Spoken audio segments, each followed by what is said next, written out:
नमस्कार दोस्तों, ज्योतिष जगत में आप सभी का स्वागत है। जानिए केतु देव को प्रसन्न करने का एक महा उपाय आपको बताता हूं। जन्म कुंडली में 12 हाउसेस होते हैं। 12 हाउसेस में कहीं ना कहीं केतु देव तो बैठे हुए होंगे, और जब कोई भी प्लैनेट का समय आता है तो वो अपने नेचर के हिसाब का ही रिजल्ट देता है। अपने नेचर के अगेंस्ट जाके कोई रिजल्ट नहीं देगा। अब केतु का नेचर है डिटैचमेंट कराना, क्योंकि केतु मोक्ष का कारक देवता है।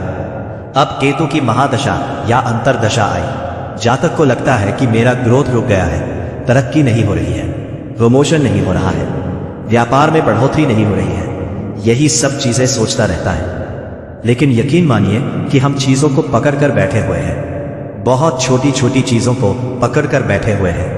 अब केतु देव लेट गो कराने आए हैं। जो जातक, जो व्यक्ति लेट गो कर दिया, छोड़ दिया जीवन में, उसे ही सब कुछ मिला है। जो पकड़ के बैठे हुए हैं उन्हें कभी कुछ नहीं मिलेगा, नहीं मिलता है। अब एक छोटा सा उदाहरण आपको देता हूं। मान लीजिए आपकी जन्म कुंडली में केतु देव 4th हाउस में बैठे हुए हैं। 4th हाउस सुख का भाव होता है। आपके भवन का सुख, भूमि का सुख, वाहन के सुख का विचार यहीं से ही किया जाता है। मान लीजिए एक छोटी सी प्रॉपर्टी, पैतृक प्रॉपर्टी है, जिसके लिए आप पकड़ के बैठे हुए हो कि नहीं, ये प्रॉपर्टी मुझे ही चाहिए।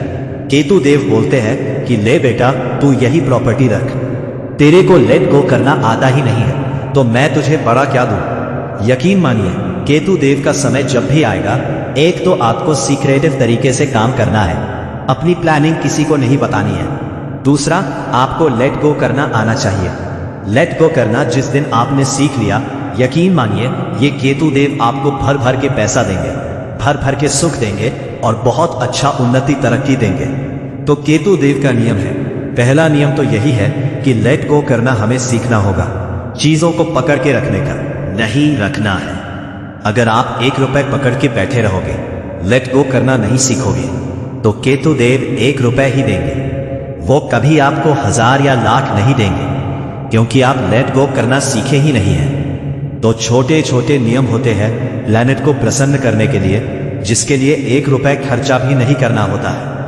ये आप दैनिक दिनचर्या में इन सभी चीजों को अपना के प्लैनेट्स को प्रसन्न कर सकते हैं। तो उम्मीद करता हूं केतु देव को प्रसन्न करने का सबसे बेस्ट तरीका मैंने आज आपको बताया है। आज के वीडियो में इतना ही। मिलते हैं अगले वीडियो में।